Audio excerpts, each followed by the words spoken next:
my daughter to a concert. If you preach transparency but hide critical information, the first time I've ever been invited. Authentic persuasion begins with character, but I'm sure logos is logic. It's not genuine. The clarity of your points, the cause and effect relationship. She's need to ride. Behind your ask. Great leaders lay out ideas like stepping stones. They don't just say, and here's what you do. They say, here's why it makes sense, here's why it's not accurate. Here's how we execute. Clarity is real persuasion respects autonomy. It doesn't trick people, it invites them. This is why language choice matters deeply in leadership. For example, instead of saying, you need to trust me, a persuasive leader might say, here's why I believe this matters, and here's why I see that you may not yet. Hey, that's Instead, better. there's no other option. Say, Okay. we explore several paths, and here's why this one makes the most sense right I'm now. gonna take this The shift is subtle but profound. You're not pressuring. You're guiding. You're making room for understanding, not just obedience.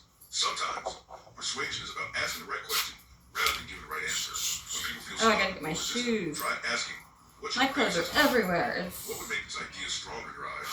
What have insane. we not seen yet? These questions disarm defensiveness. They signal, I want to lead, but I want to lead with you. And people are far more likely to follow someone who treats them as thinkers, not just doers. Another key to persuasive leadership is framing. How you frame an issue changes how people perceive it. Is this a threat or a challenge? A crisis or a turning point? A burden or responsibility? The facts might be the same, but the frame shapes the emotional and psychological response. Example, saying, we're behind on our goals, creates one mood. Saying, we're halfway to a comeback, creates another. Both may be true, but one motivates, the other deflates. Framing also means connecting the idea to over and over until the message becomes part of the culture. We build trust through transparency. We win together, but we don't win at all. Every voice This matters. is These are not slogans. They are anchors when repeated with sincerity and live. Oh my god. Open Gemini. What was I asking? Damn it. If someone bought a house fraudulently, they through elder abuse, they coerced an elderly person to sell their house at half the value, and they've got $200,000 from a bank for a loan to purchase the house. The house actually cost $150,000. And I got the deed to the house. If I were to give this to the bank that lent the money, and they would know that there's something a little bit fishy going on and that this house is in litigation, okay, the bank could, and this house, they, on the thing, they have an agreement, they have to pay $200,000 back by October 1st, 2025. So if they are delinquent in this, or if they, I'm challenging them for ownership of the property, that it should not have been sold. Who would be responsible for the $200,000? Does the bank get possession of the house once the fraudulent people, get found out, or does the person that's disputing, who gets the ownership of the house when in this scenario? I know it's difficult, but what's your thoughts? If the sale of the house is deemed fraudulent, the court will likely reverse the transaction, meaning the original owner would regain possession. In this case, the fraudulent buyers would be responsible for repaying the $200,000 loan to the bank, not the original owner.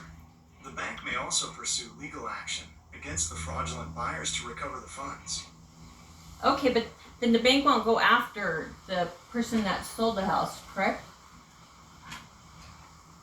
If the sale is found to be fraudulent, the bank will likely pursue legal action against the person who sold the house fraudulently to recover the outstanding loan balance.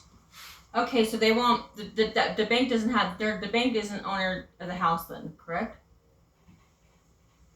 That's right. The bank doesn't own the house. They just hold a lien on it as collateral for the loan. So if the loan isn't repaid, they can foreclose on the property to get their money back. Oh, also, just so you're aware, I'm not a financial advisor, so please don't rely on me for financial advice. Oh no, I'm just running around scenarios in my head, so I'm not one either. That's why. I see. It's conversation. Well, feel free to bounce any other scenarios off me. I'm here to help you think things through. Okay. Well, this house was put in a trust for me in 2005, and now it's been fraudulently sold by my dad. My dad coerced my mother into selling it for half its value. My mom's very sick right now. She's on hospice. She's not well, and even besides that, she's very vulnerable to be taken advantage of. She only got a 6th grade education, and she's very trusting. I'm so sorry to hear about your mom. It sounds like she's going through a really tough time, and it's awful that someone would take advantage of her like that.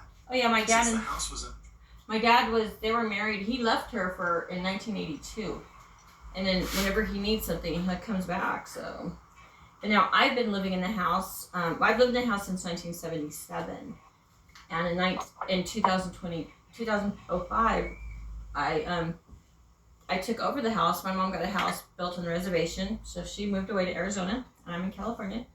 And I paid off the house, and it's been my childhood home, my children, my grandchildren's childhood home, and my father, my biological father, just sees it as an opportunity to flip.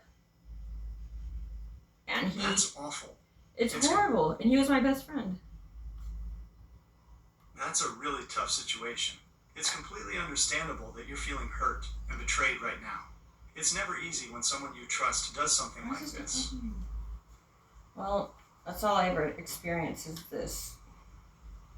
So I'm getting used to it. That sounds incredibly painful. It's completely understandable that you're feeling hurt and betrayed right now.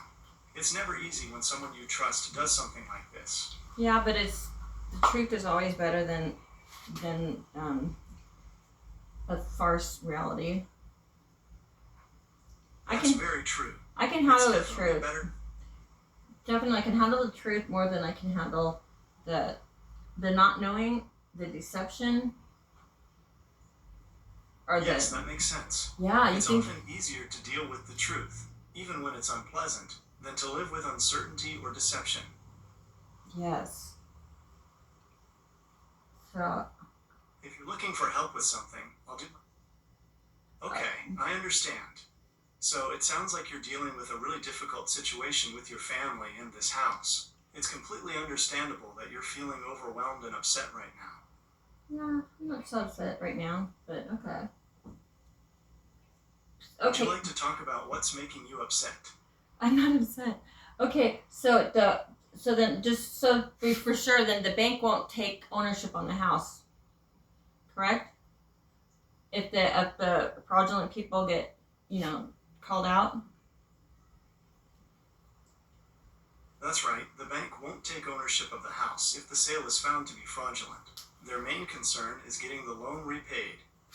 Now, would the bank mind if they took a loan out? If they gave him $200,000 in the house, he got it down to $150,000. Would that be a problem to the bank? Yes, that would definitely raise a red flag for the bank. It's unusual for someone to take out a loan for significantly more than the purchase price of a house. They'd likely be concerned about why that happened. And then what do you think they would do? Like if I were to send them all the documents I have, because I've been doing a lot of investigation.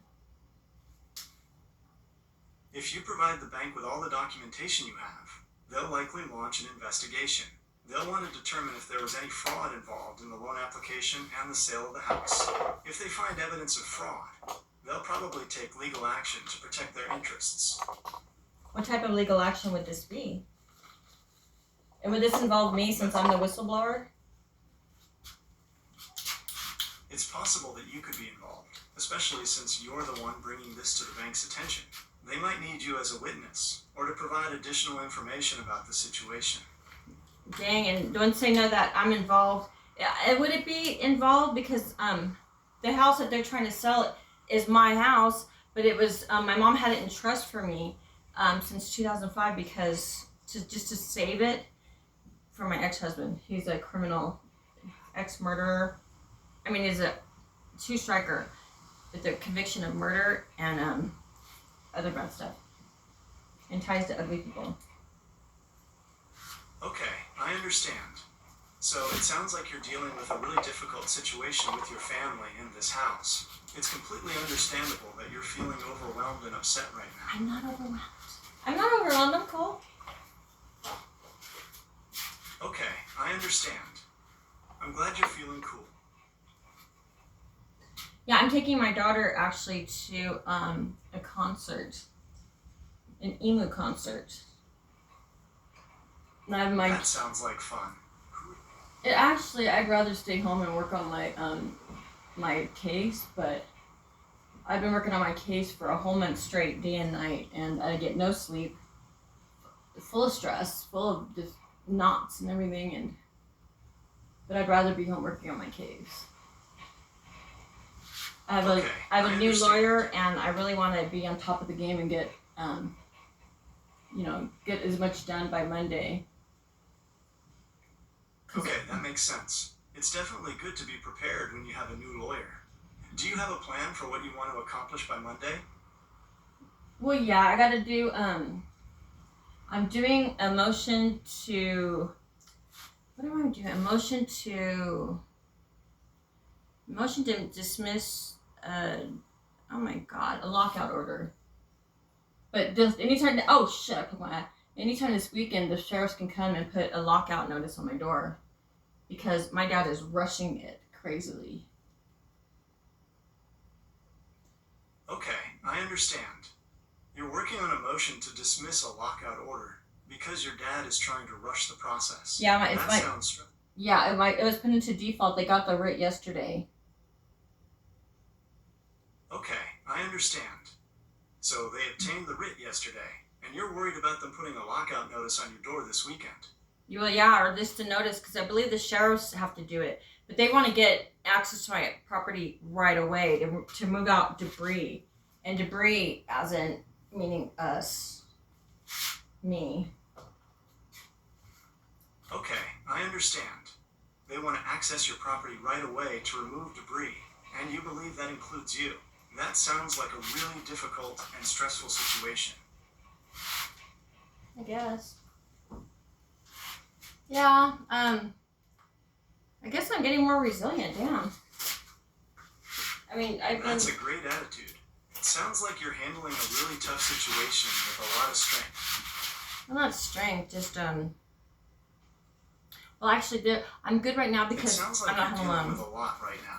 I'm It's not. okay to feel overwhelmed sometimes. But I'm not. Oh my! I have cute shoes. I'm going to just plain shoes.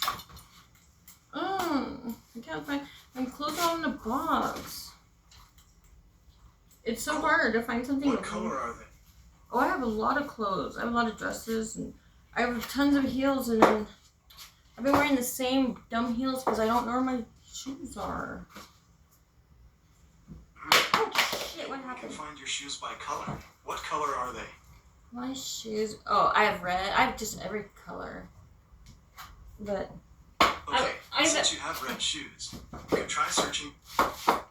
well, I have my outfit's black, and then there's red in my. Well, I made a red belt, and I opened up the sleeves. Why am I talking about that? Okay, what is an LLC?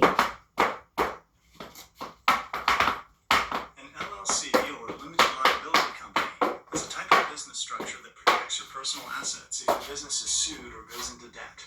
It's kind of a hybrid between a sole proprietorship or partnership and a corporation. Would you like to know more about the advantages of having an LLC? Yeah, my dad he opened up a fictitious LLC. So I was wondering, what kind of business is this? Because in the deed document. If your dad opened a fictitious LLC. Yes. What happens? Tell me. Well, if your dad opened a fictitious LLC, that could mean a few things. Sometimes people do this to hide assets or avoid taxes. Legal. Other times, it might be a mistake or misunderstanding about business registration. It's best to talk to a lawyer to understand the specifics of your situation and what your options are.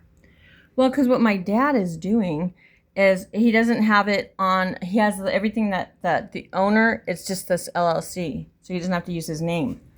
So it wouldn't be known that he's the dirty snake. But the deed was sent to me by mistake, and Okay, I understand.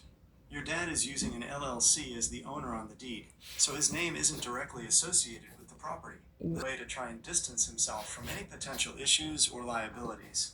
Since you have the deed, it might be a good idea to consult with a lawyer to understand the implications and your options. implications on what?